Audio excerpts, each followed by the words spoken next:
Salut les visionnaires, bienvenue sur la chaîne Vie Camping-Car. Alors aujourd'hui nous allons parler de pourquoi un camping-car. Alors cette vidéo va se passer en deux parties. La première partie va parler des avantages et des inconvénients de 6 autres types de véhicules en comparaison à notre camping-car. Et la deuxième partie va parler de notre camping-car. Allez, c'est parti!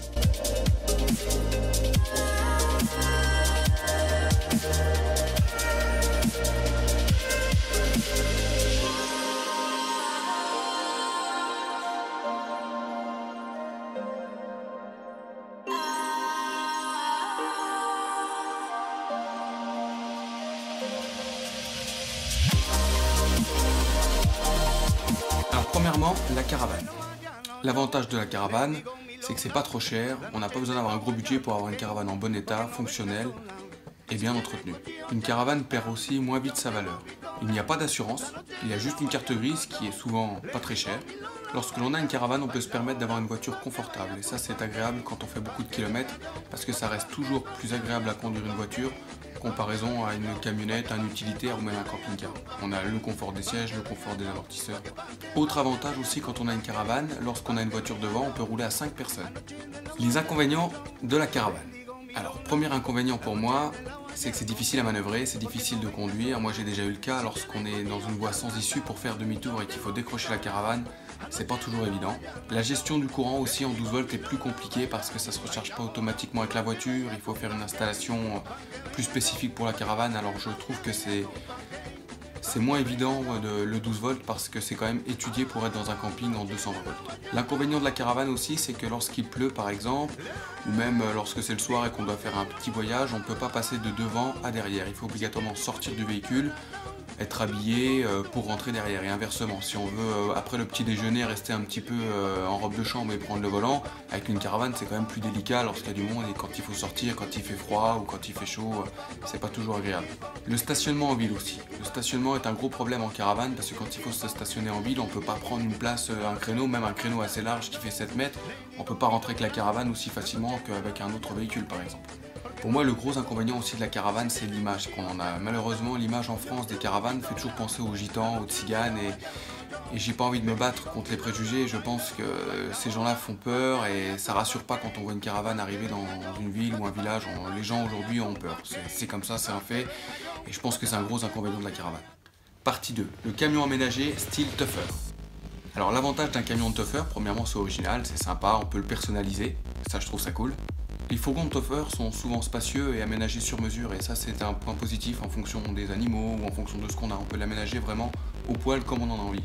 Moi je trouve aussi qu'il y a un côté sympa parce que ça attire du monde. Bon c'est vrai que c'est souvent des jeunes mais lorsqu'on va en teuf et que je vois toujours un beau camion, moi ça me donne toujours envie d'aller vers les camions de Tuffer pour discuter. Je trouve que c'est avenant, on a envie d'aller voir les camions de Tuffer. En tout cas moi pour ma part, ça je trouve que c'est un avantage sympa.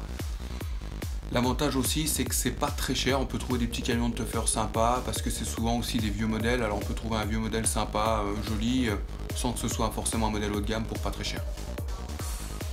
Alors les inconvénients du camion de Tuffer, alors j'en ai trouvé quelques-uns aussi. Le premier inconvénient c'est souvent des vieilles mécaniques parce que c'est souvent des vieux véhicules, ils sont assez rouillés, la mécanique est assez ancienne, alors il y a la fiabilité qu'on dit toujours des véhicules anciens, mais ça reste quand même pas le même confort que les véhicules modernes. Il y a du bruit, la fiabilité, ça dépend des modèles. Il faut aussi être bon au bricolage parce que les vieux camions de Tuffer, il faut souvent les bricoler, les remanier, il y a des petites choses qui tombent en panne. Mais comme ça reste des vieilles mécaniques, on peut toujours se débrouiller. Mais il faut être quand même assez bricoleur quoi, dans l'ensemble, je pense. Il y a aussi un inconvénient, je pense que c'est le même que la caravane, ça a aussi une image un peu mal vue parce que les gens ont toujours un peu peur, parce qu'on en voit quand même pas souvent des camions de Tuffer, donc je pense que les gens ont aussi assez peur, ça c'est aussi un inconvénient pour moi. Il faut aussi dire qu'au niveau de l'assurance, ça peut des fois poser problème parce que les camions de Tuffer ne sont pas toujours reconnus comme des campings. Donc quand il y a une installation de gaz qui est faite artisanalement, c'est pas toujours top pour l'assurance. Voilà, il faut le savoir. Et le dernier gros inconvénient lorsqu'on a un camion de Tuffer, c'est qu'il faut quand même dire que ça attire les forces de l'ordre. Voilà, on a souvent plus contrôlé quand on a un camion de Tuffer qu'on arrive avec des dreadlocks, des cheveux longs et un chien que lorsqu'on arrive avec un camping-car tout neuf à 100 000 €. Voilà, ça il faut le dire. Les camions de Tuffer, ça attire quand même le contrôle des forces de l'ordre. Après, si on n'a rien à se reprocher, pas de problème. Si on a des petites choses à se reprocher, on risque de se faire plus embêter par les forces de l'ordre lorsqu'on a un camion de Tuffer parce que voilà, ça fait un peu... ça fait pas top quoi. 3. Le fourgon aménagé tôlé. Alors le premier avantage du fourgon tôlé, c'est la discrétion. On peut se garer en ville, on peut se garer en campagne, on a plus facile à se fondre, on peut faire croire qu'on est garé, que c'est une camionnette de travail. Le fourgon aménagé tôlé blanc a un assez bon rapport qualité-prix, on peut trouver des camionnettes assez modernes pour pas très cher, parce que comme elles sont pas aménagées, comme elles sont simples des fois, ça coûte pas très cher, on peut avoir un véhicule qui est moderne, avec une mécanique moderne, un confort moderne, et ça c'est quand même un bon avantage. Ils se conduisent assez facilement. Les inconvénients du camion tôlé, alors comme c'est de la tôle, ça peut rouiller plus facilement, donc je pense surtout aux anciens quand je dis ça, il faut surveiller la rouille, c'est pas comme du plastique. Je pense que sur les fourgons tôlés, il peut y avoir un inconvénient par rapport au confort, lorsqu'il n'y a pas de douche, parce que tous les camions tôlés n'ont pas forcément une douche, lorsqu'il n'y a pas de capucine, lorsqu'il n'y a pas de chauffage central, il y a peu de lumière quand on n'a pas de fenêtre, il faut faire attention au niveau des aérations, si on veut rester discret, on ne peut pas trop avoir d'aération, donc c'est un confort qui est un peu différent, qu'il faut prendre en compte. 4. Les anciens camping-cars avant les années 2000. Alors, l'avantage des camping-cars avant 2000, c'est qu'on peut trouver des perles rares, pas trop chères.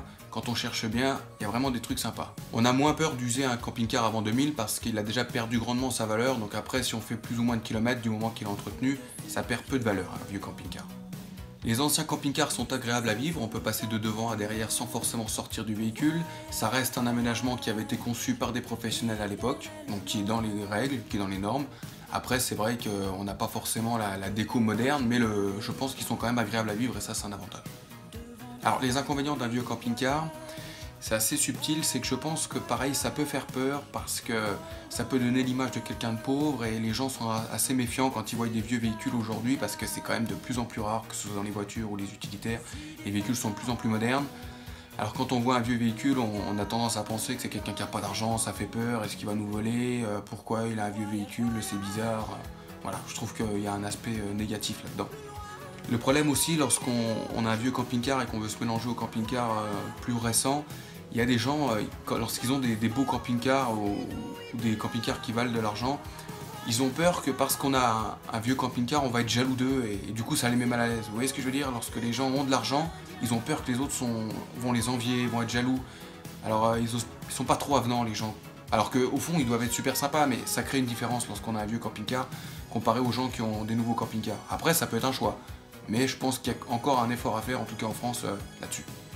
Alors il y a aussi un autre inconvénient, c'est qu'il y a quand même peu de confort à la conduite sur les vieux camping-cars, ils sont souvent avec des petits moteurs, ils sont bruyants, ils consomment beaucoup, il y a peu de puissance, il n'y a pas toujours même de direction assistée, donc ça reste quand même un manque de confort, surtout à la conduite je pense dans les anciens camping-cars.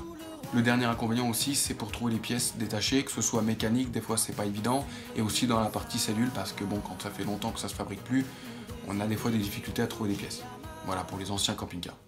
5. Les camping-cars modernes qui ont moins de 10 ans. Le premier avantage, c'est de se fondre dans la masse, parce qu'il faut quand même reconnaître que je pense que plus de la moitié des camping-cars aujourd'hui en circulation ont moins de 10 ans, donc c'est le meilleur moyen de se fondre dans la masse. C'est la mode, tout le monde veut les camping-cars neufs, tout le monde fait des crédits, tout le monde loue les camping-cars quand ils les louent, ils sont neufs, donc c'est le meilleur moyen de se fondre dans la masse, c'est d'avoir un camping-car qui a moins de 10 ans. Le deuxième avantage aussi, c'est qu'ils sont de mieux en mieux pensés, sont de plus en plus agréables à conduire, à vivre à l'intérieur. Les camping-cars modernes sont le top actuellement, hein. Ils sont neufs, après il y a plusieurs gammes, mais ça reste toujours le top.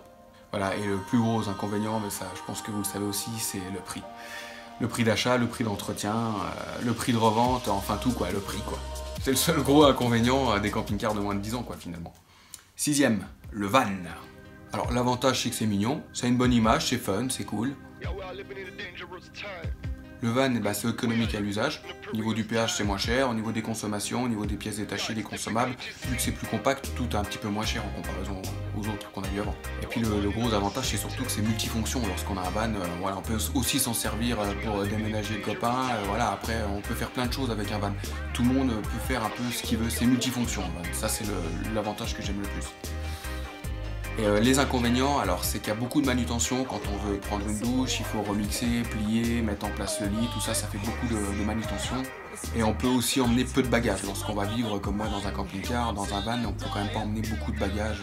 C'est plus fait pour un week-end ou une semaine selon moi.